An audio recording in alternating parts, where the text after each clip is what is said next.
చిన్న గ్రామములో చిన్న చిన్న కలలతో పెరిగిన బృంద అనే బాలిక ఉండేది. చదువులో ఆరితేరు, కాని వారి పరిస్థితులు మాత్రం కష్టం.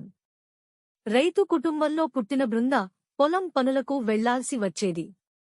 కాని ఆమె కల మాత్రం ఆకాశాన్ని ముట్టేది, డాక్టర్ కావాలని.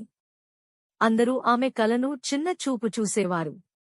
పిల్లలు చదువుకున్న వయసులో పొలం పనులు చేస్తోంది, డాక్టర్ ఎలా అవుతుంది అని ఎద్దేవా చేసేవారు. కాని బృంద వినలేదు. పొలం పనులు చేస్తూనే మిగిలిన సమయంలో చదువుకు ఎంతో కష్టపడేది. రాత్రిపూట పెరడు మంచం మీద కూచుని చంద్రుని వెలుగులో పాఠాలు వల్లించేది. కొన్నిసార్లు నిద్ర వచ్చేది, కాని కల గుర్తుకు వచ్చి మళ్లీ చదువు ప్రారంభించేది. ఒకరోజు రాత్రి చదువుకుంటున్న బృందను ఊరి డాక్టర్గారు చూశారు. ఆమె కృషి చూసి ఆశ్చర్యపోయారు. బృంద కష్టాన్ని, ఆశయాన్ని తెలుసుకున్న డాక్టర్గారు ఆమెను చాలా మెచ్చుకున్నారు.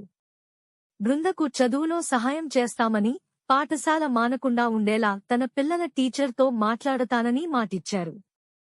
ఆ తరువాత బృంద పరిస్థితి మారింది. పగలు పాఠశాల, సాయంత్రం పొలం పనులు. డాక్టర్గారి సహాయంతో చదువులో రాణించింది.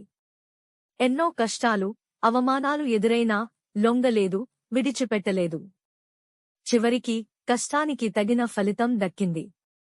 బృంద కల నెరవేరింది, ఆమె డాక్టర్ అయ్యింది. ఊరికి తిరిగి వచ్చిన బృందను చూసి అందరూ ఆశ్చర్యపోయారు. ఎప్పుడూ చిన్న చూపు చూసేవాళ్లు గర్వంగా చూశారు.